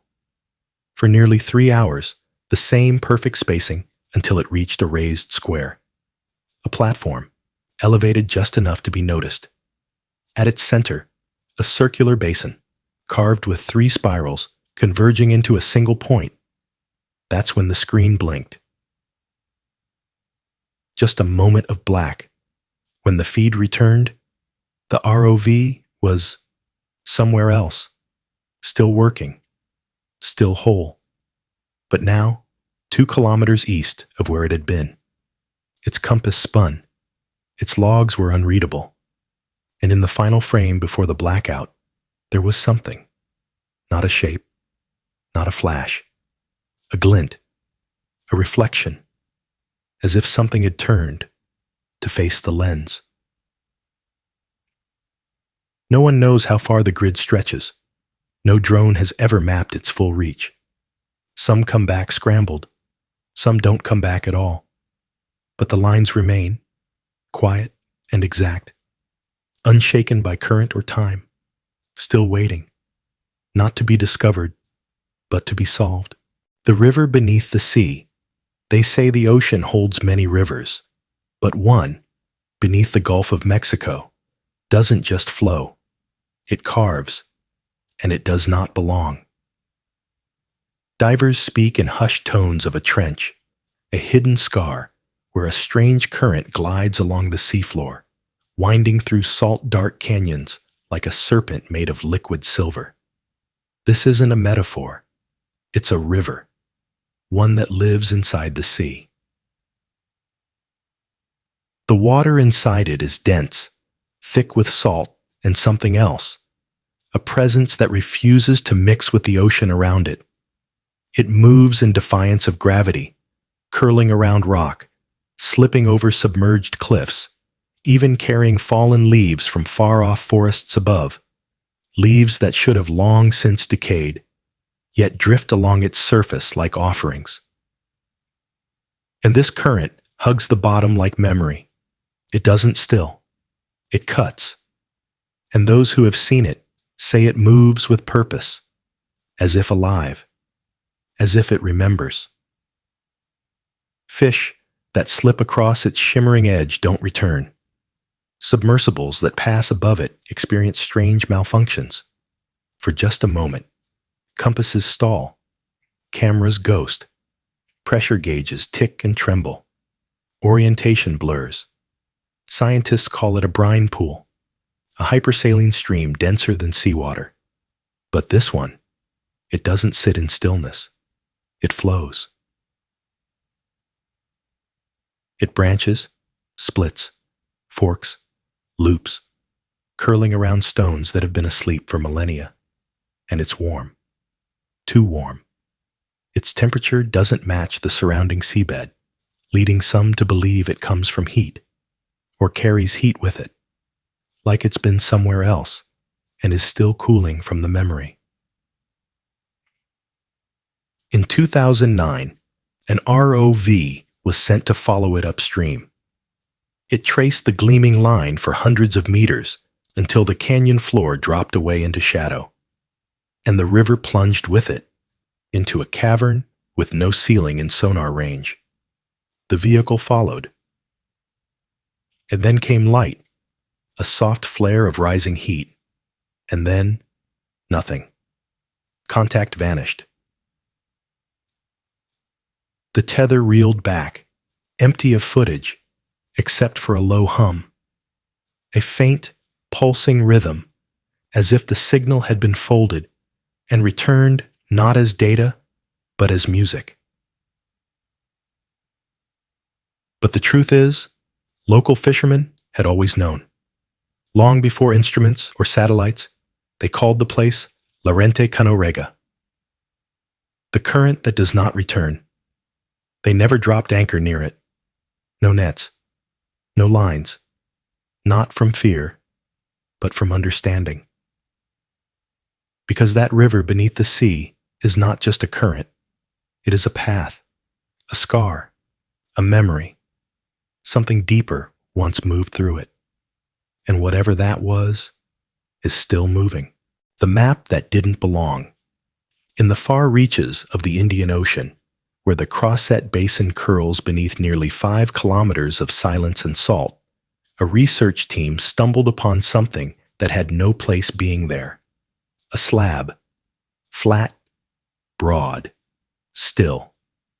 It rested at 4,800 meters deep, its surface smooth, unnaturally rectangular, too perfect to be natural, too massive to have fallen into place by accident.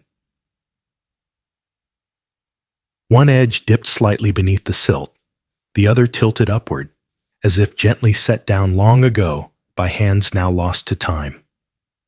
But it wasn't the shape that caught their breath. It was what had been carved across it. Shallow grooves, curving, winding, looping lines etched with intention. At first glance, they seemed like erosion scars, traces left behind by water or time. But then the divers looked closer. These were no cracks. They were too ordered, too measured. They were maps. Each line bent with reason. Some curled like rivers, others stretched like coastlines. One diver traced what looked like the edge of a peninsula, but not one found on any map of Earth as it exists today.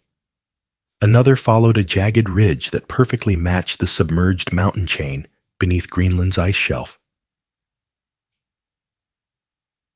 The more they studied, the more the impossible became clear. The features carved into the stone belonged to lands long lost beneath the sea, islands that vanished in time, volcanoes buried beneath the Pacific's crust, shores reshaped by ancient floods. It was as if the world had been charted not as it is, but as it once was, or perhaps as it had always remembered being. Near the center of the slab, there was a circle, blank, untouched, a space deliberately left void, no mark, no symbol, as though something should have gone there, but didn't, or couldn't. When they tried to lift the slab, the submersible's robotic arm pressed gently beneath its edge, but it wouldn't move, not stuck, not buried. It simply refused, like it had never known the concept of being lifted, like it had been there longer than the ocean itself. The team logged the coordinates. They left to prepare for extraction. 3 weeks later, they returned and found nothing. The ocean floor was smooth, undisturbed, flawless. No drag marks, no cracks, no fragments, no slab. Except one, a splinter of stone still caught in the teeth of the submersible claw. Just a sliver, just a corner. But on its surface, etched in that same ancient style, was a map fragment unlike the others. It wasn't of Earth, not any Earth we've ever known. And it pointed, nowhere we can yet go. The shape that still remembers, off the hushed shores of the Bay of Biscay, in waters quiet enough to almost forget themselves, A research pod drifted slowly, scanning old net drop zones where few things moved and fewer were meant to be found. That's when the depression appeared. A shallow basin pressed into the seafloor, wide and curved. At first glance, it seemed ordinary. A feeding groove, perhaps. A stingray's rest. Maybe even the imprint of a sleeping shark. But then the light swept over it, and the shape changed everything. It wasn't a trail. It was a body, arched, deliberate, and hauntingly symmetrical. Ribs fanned outward with unnerving precision, leading to a central spine that curved ever so slightly before fading into what looked like a tail. At one end, a skull-like impression, eye sockets hollowed into the silt, a cranium, a jaw, all pressed softly into the sediment. But there were no bones, no shell, no cartilage. Nothing solid remained, only the outline, as if something had once lain there so long, so still, that the sea itself remembered it. If the crew assumed it was a trick, a play of shadow and tide. But when the soft probe brushed along the form, the silt held firm, clinging to something invisible, something still there, just not made of matter. It resisted, gently, as though structure remained, but had simply slipped outside the rules of what we call physical. They scanned it in full. The 3D model showed something that matched no known marine anatomy. 73 vertebrae, lateral symmetry, no flukes, no fins. Too smooth to be a decayed carcass, too large for anything without a skeleton. And yet, somehow, it wasn't empty. Inside the outline, pressure dipped, ever so slightly, just enough for the divers to notice. Light bent, subtly, at the edge of the shape, like a lens shifting where there was no lens. One researcher described it not as an imprint, but a skin worn by something that was no longer there. They tried to collect a sample. The net came back clean. No sediment, no tissue. But the water shimmered, not visibly, emotionally, as if something old, too old for the current, had just exhaled. The shape remains, unchanged, untouched, and when divers hover just above it, not sinking, not quite brave enough to touch, they feel it, not eyes, not breath, but presence, a quiet awareness that doesn't watch you directly, but remembers what watching once was, like something that had form and learned to live without it, a creature long gone, but never fully left, waiting. The ocean. Inside the ocean. Beneath the Gulf of Mexico, far below the surface where pressure should crush, and silence is the only law that holds, there exists something quietly impossible. A lake resting at the bottom of the sea. Still. Contained. Perfect. A body of water within water. As if the world had folded in on itself and left behind a reflection too dense to dissolve. They call it a brine pool, a hypersaline basin so thick with salt it refuses to mix with the ocean around it. But names aren't enough. Not for this. Its surface ripples without wind.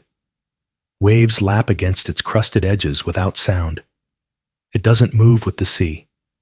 It sits, self-contained, like a memory preserved in glass. A submersible once attempted to enter. The pilot described an immediate change, not in heat, not in pressure, but in resistance, as though the water didn't want to be crossed, as though something noticed. The moment the vessel dipped into the brine, its lights dimmed, cameras blurred. A single lens recorded something, a smear of motion, like fingertips sliding across the dome from the outside.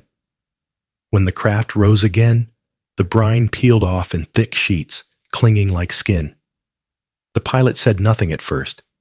He just sat there, shivering, not from cold, but from something else. He whispered only once, "The lake is awake." Within it, life exists, but not like we've seen before. Shellfish shimmer gold. Worms move without mouths. Bacteria eat methane and never wander beyond the boundary, as if something keeps them there, or feeds them. One diver lowered a sealed sensor to the lake's center. At first, it recorded only shifts in current. Then came the sound, a low, slow vibration, repeating, measured, like breathing, or something deeper, something older. The deeper the sensor went, the louder the rhythm grew. Not violent, not fast, just present. At 45 meters, the signal died. The device was retrieved, its casing warped inward, as if pulled by pressure that didn't belong in this world. The lake is mapped now, labeled, filed neatly into charts and databases. But naming it hasn't made it normal. It hasn't made it quiet. Pilots who visit say they sleep differently afterward. Their dreams change. They see themselves reflected in ways that don't match. They feel heat beneath their feet when they stand still too long. Not haunting, not cruel, just remembering. As if something below is watching the ocean above and patiently waiting to be remembered in return. The sea that doesn't return, southwest of the familiar trade lines, just past where maps begin to thin and markers give way to open water, there's a stretch of sea with no official name. No warnings, no lines in red, no cautions etched into the charts, but every trawler knows it. Coordinates whispered in dockside kitchens, spoken low in bars where old captains drink alone. Not forbidden, not cursed, just avoided. They call it the drop. And that's exactly what it feels like when you cross its invisible edge. The sea changes, the hum of the ocean, gone, not quiet, empty, like something vast beneath has swallowed every echo. Sonar stutters, readings loop. The water begins to feel hollow. Nets snag without warning. Fish come up stiff, motionless, their eyes wide, as though caught in fear long before they surfaced. Some don't even struggle, as if the moment they passed into the drop, something inside them just stopped. One vessel, the Olsen, decided to go deeper. They were trolling for cold water hake, but what they pulled up wasn't fish. The net was twisted, shredded in a spiral that looked deliberate, and inside it, blackened kelp coiled like tendon, and a fragment of metal, crusted with barnacles, but stamped with a symbol no one recognized. Not a flag, not a letter. Older, etched deeply, precisely, and untouched by rust. They photographed it. One diver said the marking resembled a cave drawing he'd seen in a museum once, something carved before ships were ever built. The crew boxed it up, sent it inland for study, but it never made it. Somewhere in transit, it disappeared. No record, no trail. Since then, the fishing lines curve wider. Crews give it a berth, not because of ghosts, not because of myths, just results. They say, whatever you pull from that patch takes something from you in return. Not always disaster, but never free. New deckhands sleep poorly after their first crossing. They wake unsure why. Their dreams full of water with no surface. And sometimes, only sometimes, they hear knocking. Not from outside the hull, not from the waves, but from beneath. Steady, timed, waiting. No one sails across it now. No routes pass directly overhead. And when the fog rolls in and the sea grows flat, some say they can still see it. That line where the ocean changes and nothing comes back quite the same. The one that watched with light. It was just after midnight when the Elvira, a seasoned trawler working off the edge of the continental shelf, hauled in a catch meant to be squid. They'd cast long-line bait nets near a warm upwelling, a place where deep currents breathe life toward the surface, where strange creatures gather in veils of flickering heat. But what the crew pulled in that night was not a squid. At least, not entirely. The thing lay still at first, translucent, thin as drifting fog, its body veined with faint blue pulses that shimmered softly under the deck lights. It looked fragile, delicate, but wrong in a way no one could name. Then it twitched. Once, then again. And slowly, it opened what could only be described as eyes. Two recessed orbs deep within hollow sockets, not suited for daylight, not built for the surface. They didn't glow randomly. They blinked, rhythmically, like a slow, deliberate signal sent from a place that didn't want to be understood, only noticed. It had no record in their logs, no match in known species, too large to be young, too perfect to be malformed. Its limbs were like hair, dozens of them, folded neatly beneath its core, like a cloak drawn tight against the cold.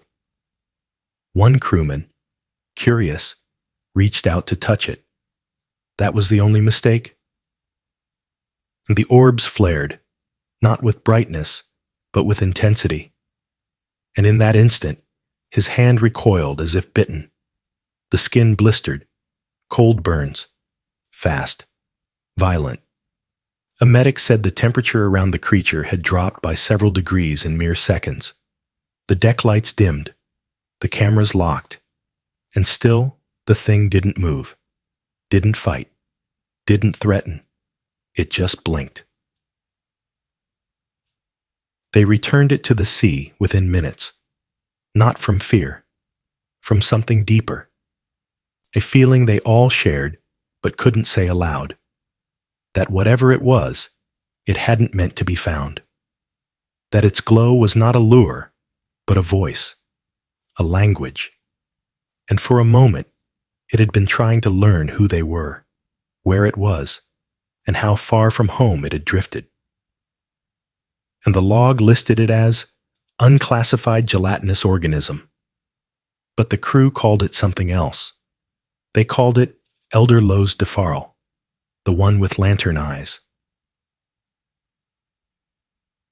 Since that night, other ships in nearby waters have reported fleeting glimpses, paired lights under the ice shelf, moving slowly, always against the current. Some say it's a deep-sea species we've overlooked, something old, rare. Others aren't so sure. They whisper it doesn't belong to this depth, or to this century, something out of place, dislocated from time. But whatever it was, it saw the crew that night, not just with eyes, not just visually. It knew them. And then, with one last blink, it was gone. The chain that waited beneath. Off the ghost-gray coast of Namibia, a drone, built for mineral scanning and sediment analysis, descended through the quiet dark. Its mission was simple: map, measure, record. But in one sweep of its camera, it saw something that didn't belong. Not a rock, not a wreck, not any life form known to swim that far down. It was a chain. A massive length of iron, coiled halfway beneath the dust-thick seafloor, resting like it had been placed there, not lost, not broken. The links were huge, each one forged and weathered by time, some as large as ship's wheels, fused together under centuries of silence and pressure. And it went on, northward, stretching forward through the dark like a path laid by something that no longer needed it. At first, they thought it belonged to a wreck, an anchor line maybe, something torn loose and swallowed by the sea. But there was no ship, no wood, no scattered cargo, nothing to suggest it had ever belonged to anything, just more chain, curving around rock outcroppings, disappearing behind pillars of sediment, and winding deeper into nowhere. Divers followed it, 600 meters. Still, it didn't end. No snap, no beginning. Just that same rust-colored spine, cutting the seabed like a forgotten thought, or a memory too ancient to name. On the third descent, they found something stranger. Coral, but not spread randomly, not clustered like reef growth. Each patch was perfectly spaced, symmetrical. 3 rings of coral on every link, always 3, never 2, never 4. Some even glowed under ultraviolet light, pale blue and ghostly. The biologist on board grew quiet. "This isn't natural," she whispered. She was right. Scans of the coral's interior showed spiral harmonics, patterns more like echo chambers than living tissue, shapes you'd expect in sound waves, not in stone or reef, as if the coral had once grown in answer to a sound now long silent. They kept going. The chain didn't stop until it reached the edge of something vast, a sheer cliff, a vertical drop into a trench too deep for their gear. The final link sat right at the lip, half in shadow, not anchored, not broken, just ending, as if something had pulled the rest down into the trench and left the tip behind like a breadcrumb, or a warning.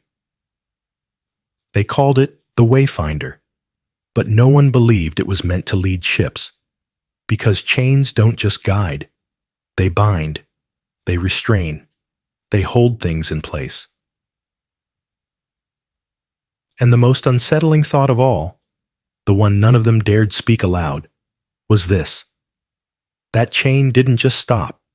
It went somewhere, somewhere deep, somewhere unseen, somewhere waiting.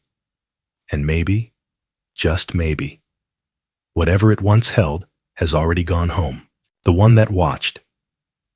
First, in 2021, far below the restless currents of the Scotia Sea, a deep-sea mapping vessel scanned the side of an uncharted trench. Nothing unusual was expected, just stone, sediment, the quiet hum of signal drift. But in one fleeting frame, something appeared. Not an animal, not debris, just a shape, a tall, thin outline, standing upright against the ocean floor. Its form didn't match biology. It didn't match geology. It was symmetrical, but in a way that felt wrong, like a figure built from a forgotten thought, like a monument to something that shouldn't exist. The silhouette lasted less than a second, gone before anyone could react. But the frame was marked, flagged by the technician. Could have been a glitch, a cross signal, an echo in the sonar sweep. Still, he ran the image through enhancement, and something shifted. Not the screen, not the data, the feeling. There was a pattern now, subtle, deliberate. The pixels didn't blur randomly.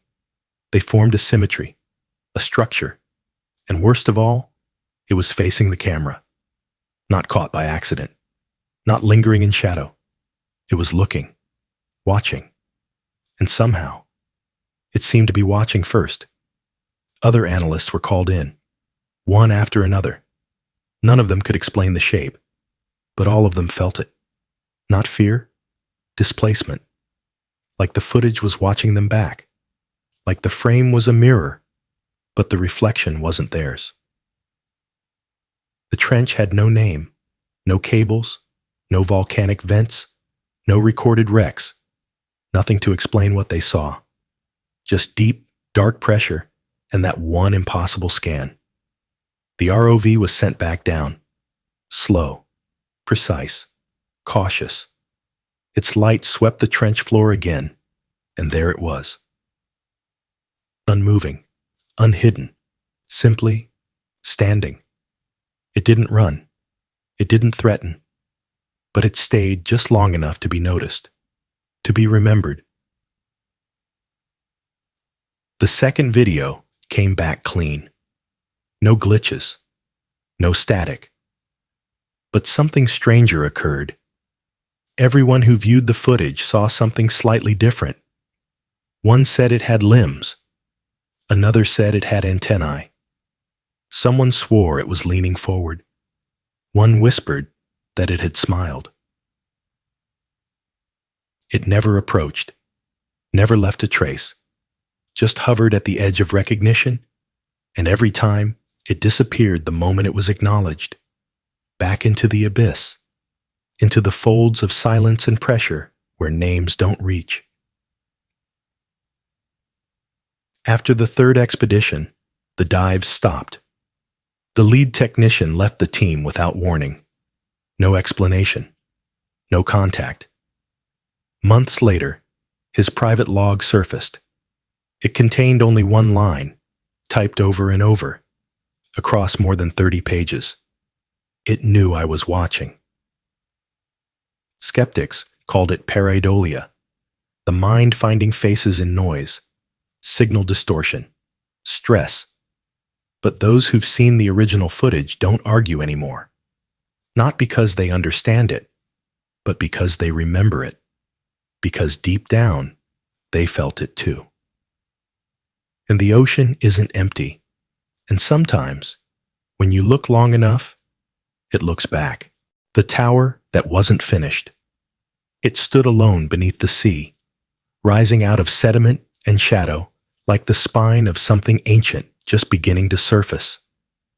At first glance, it looked like a rock formation, a stray extrusion from volcanic history. But it was too smooth, too vertical, too deliberate. One obelisk, stretching 20 meters toward the pressure dark above, its angles clean, its faces unnaturally flat, untouched by time or current. The team dismissed it at first, just a curious column, nothing more. Until 6 months passed, and it was taller, not eroded, sharpened, not weathered, refined. The edges were crisper, the surface cleaner. It hadn't decayed like everything else down there. It had grown. That's when they marked it for follow-up, an anomaly worth watching. On their next dive, the submersible approached it from the north, lights washing gently over its rising sides. The structure didn't glint. It drank light. Beneath its mineral skin was a material that resembled black glass. Not shiny, but so dark it seemed to swallow the shadows around it.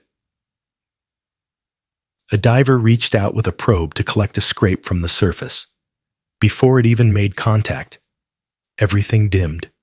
Interior lights flickered, sensors twitched, depth readings looped, and the water itself seemed to shimmer, not with light, but with heat rising silently from the monolith's base. The diver pulled back, and immediately the systems returned to normal. Nothing had touched it, and yet something had shifted. When they reviewed the footage later, another mystery emerged. 10 minutes of dive time had been recorded across 20. Time had stretched, doubled, bent. The monument had warped more than just shadow. They retrieved no sample, but they left with questions that only deepened over time, because the obelisk didn't stay the same. Satellite records, months later, revealed that it was changing again, growing, Not steadily, not predictably, but in bursts. Moments of transformation that occurred weeks after seismic events across the planet. Quake off the Chilean coast, a silent collapse beneath Japan, and soon after, the monolith would shift, a new ring appearing, its base rotating slightly, its height pushing higher. No tremor near it, no tectonic trigger, just a pattern, incomprehensible and deliberate. Geologists speculated, none agreed. There was no theory that accounted for growth in sync with global quakes. No theory at all that explained why a thing so old seemed so aware. One diver, quiet on the trip back to the surface, finally whispered what no one else would say. "It's not a monument," she said. "It's a root, and it's listening for something. The catch that shouldn't have burned." They cast the net like they always had, under a glass-still sky, with frost clinging to the railings, off the rugged edge of the Kuril Islands. The sea was calm, silent as breath held beneath the stars, and the crew moved quietly, their steps practiced and slow beneath lights glazed with ice. The trawler dipped its rig deep, searching for krill and lanternfish, 2,400 meters down into the dark that forgets the surface. The winch moaned as it took the weight, the line pulled taut, the cables drawn back inch by inch. But what surfaced was not a harvest from the deep. It was wreckage. The net was only half there, melted. Not torn, not shredded, burned. Its nylon threads fused into thick clumps, black and waxy like old candles extinguished mid-flame. The metal frame was warped, as if something had twisted it from inside. One of the hooks was gone, its tether sliced so clean it looked surgically removed. And the air, even above the water, smelled sharp of scorched salt and ozone, as if lightning had struck where no storm had touched. The crew said nothing. What was there to say? Nets don't burn underwater, not without flame, not without heat. But here it was. Fibers charred, some crumbling to ash when brushed. They doused it anyway, on instinct, but no flame came. No smoke, just that electric silence and the smell that didn't belong. Later, they reviewed the sonar logs. No tremors, no vents, no thermal flare. Only one anomaly. A soft ripple in the water column exactly at 2,408 meters. A single moment, barely a blip. And for that blink in time, a shape appeared. Spherical. Unexplained. That should have been the end of it. But days later, the ship's medic started coughing. He hadn't touched the net. He'd only walked past it. But something had stayed with him. Scans at port revealed nothing obvious. Not cancer, not fluid, but shadows etched in his lungs. Concentric circles, evenly spaced, as if something had left a map inside of him and then moved on. Samples of the net were sent out to multiple labs. Most returned inconclusive. Data unreadable. Structure corrupted. But one report came back anonymously. A note scribbled in the margin by hand. Not melted, rewritten. So now, they wonder, what touched that net? What kind of force could change matter without flame, without pressure, without trace? And the deeper question, was the net the only thing it rewrote? Or had something else come up with it? Unseen, unmeasured, still waiting for something more to reshape. The current that rose the wrong way. It began with drift globes, spherical instruments, barely heavier than the water that held them, suspended deep in the quiet dark beyond Madagascar's continental edge. They weren't designed to surprise anyone. Their task was simple: trace the gentle horizontal shifts of deep ocean motion, map the sea's invisible breath. But somewhere near a narrow ravine, 3,000 meters below the surface, those globes did something they were never meant to do. They rose, not with turbulence, not spiraling up like stirred dust in a sunbeam. They lifted in perfect formation, like pearls pulled along an invisible thread, not drawn by heat, not salt, but something else. At first, the scientists blamed instrument failure, until the data held, and then they sent a submersible. And the pilot approached the marked zone, cutting through the silence where no sound carried but the hum of equipment and the hush of a world unmoved for centuries. What the cameras saw next shouldn't have been possible. Silt, microscopic flecks of debris, but not falling, rising. Tiny motes spiraling upward in slow loops, like snowflakes unmelting, like ash rising toward a ceiling that didn't exist. The pilot would later whisper, "It looked like time was trying to unspool itself." He adjusted ballast. The sub drifted into the column, and for 37 seconds they rose, without thrust, without pull. The engines idled. No jets, no current, just the soft, upward slide as if the ocean had changed its mind about what direction meant. And then, at the 40-meter mark, everything stopped. The lights dimmed, readings froze. The instruments sighed and failed, and gravity remembered itself. The submersible dropped. When they returned to port, the globes were recovered. Their shells weren't crushed.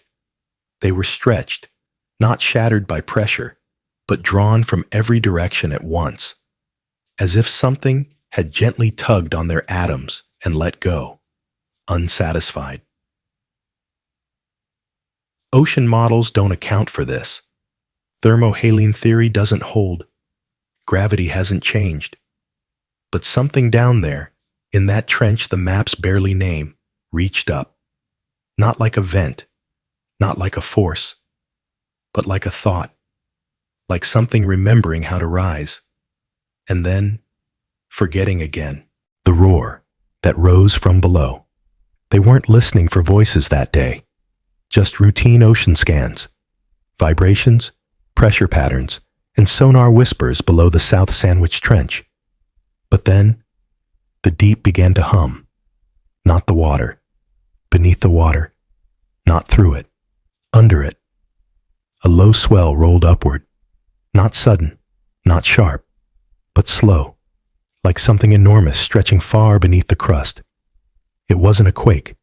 It wasn't a wail. It was a sound that moved through more than ears, something you felt in your ribs, in your teeth, like thunder heard through stone. The research ship Kepler's Wake caught the signal first. No storms overhead. The sky hung still. But in the black, flat sea beneath them, a vibration crawled toward the sensors. Round, vast, and wrong. They played it back, again and again. A few said it sounded mechanical, a turbine rupturing underwater, or some buried device breaking free. But the frequency shifted. Not randomly, intentionally. Not static, almost speech. Hydrophones across hundreds of miles caught it at different times, as if the source moved beneath them all, like something vast and unseen traveling just beneath the ocean's bones. When the fragments were layered into one waveform, they revealed a strange signature, a low escalation, rising steadily, peaking at 37 hertz, then ending, abruptly, as if it had made its point, and then vanished. There were no aftershocks, no boiling vents, no geological activity to explain it, Just silence. Except, one technician noticed something else. Not another sound, but a distortion in pressure. A trailing hollow. Like the ocean itself had been pushed aside, then left trying to remember its shape. The pattern resembled something odd. Not marine, but planetary. It matched the pressure wakes left behind by great atmospheric pulses on Saturn. Except this didn't come from the sky. It came from below, from within. Later, other vessels in the area reported something stranger still. Their hulls shivered, not vibrating, resonating. Chairs rattled once. Walls thudded, like being tapped from behind. Not damage. Recognition. Like something remembered them, and wanted them to know it had passed beneath on purpose. The sand that breathed light. In the still dark of the Philippine Sea, a depth too deep for waves, too silent for sonar, a shore revealed itself where no shore should be. A dive crew, charting thermal vents along a quiet basalt ridge, lowered lights toward the seafloor. What they found wasn't rock. It was a bed. A velvet sheet of sand so dark it swallowed the beam, so smooth it looked placed, not formed. It wasn't ash. It wasn't volcanic glass. It was alive with color. A hush of violet, a pulse of soft blue, rolling through the grains as if the seafloor itself was dreaming. One diver floated closer, expecting it to scatter like silt. But it didn't. It held shape beneath his gloved hand. Cool, dense, like wet ash folded into memory. And then, it changed. Where his fingers pressed, the light shifted. Brighter, faster, not reacting to motion or pressure, but to presence. They lowered a sample scoop. But the moment it neared the glowing field, the shimmer stopped. The light went out all at once, as if it had never been there. The scoop retrieved only dust. Black, dull, dead. Back at the lab, the grains proved strange. Smooth, perfectly round, not mineral, not biological, no crystal lattice, no trace of light-producing life. But the footage, clear as a pulse, showed what had been. It hadn't been reflection. The glow was within, not illumination, intention. And they returned to the coordinates, but the sand was gone, not scattered, gone.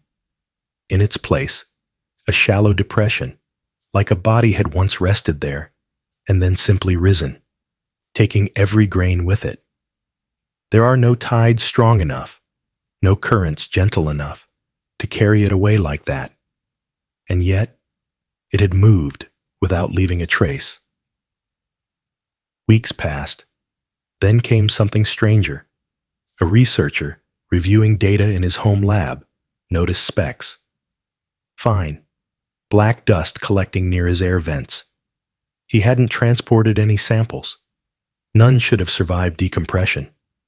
But under a dark light lens, they shimmered. That same quiet breath of violet. That same silent blue. He swept them into a jar and sealed it. Some say the sand was a form of life, thinking, sensing, a reaction waiting for contact. Others say it was something deeper, a memory, a fossilized emotion pressed into form and lit by touch. But whatever it was, it didn't stay on the ocean floor. It moved. It followed. And now, it might not be down there anymore. Because weeks later, another diver, this time off the coast of Greenland, reported something glowing beneath the ice. And it breathed. The creature that counted in reverse.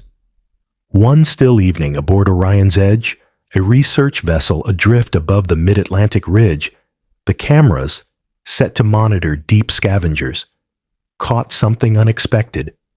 The feed was uneventful at first. Slow scenes of empty shells, crabs spiraling over detritus, until a shape uncoiled into view from just beyond the frame. An eel, or something eerily close to one. Its body moved with a quiet rhythm, long, impossibly slender, bending and weaving in ways that ignored the pull of current or the weight of water. Its skin, black as void, didn't reflect the light. It drank it in. Not glossy, not scaled. Just the outline of motion against darkness. And along its back, small, glowing points. Not like the usual bioluminescent flashes of deep-sea life. These blinked with purpose, with sequence. At first, the intervals were subtle, a slow, deliberate pulse. But after 32 seconds, the pattern revealed itself. The lights weren't random. They were counting. Not numbers printed or spoken, but something deeper, something woven into timing. The crew leaned in. What began as light turned into math. 100, then 99, then 98. The pulses dimmed, just slightly, with each count, each interval longer, as though the act of counting required more effort as it approached something.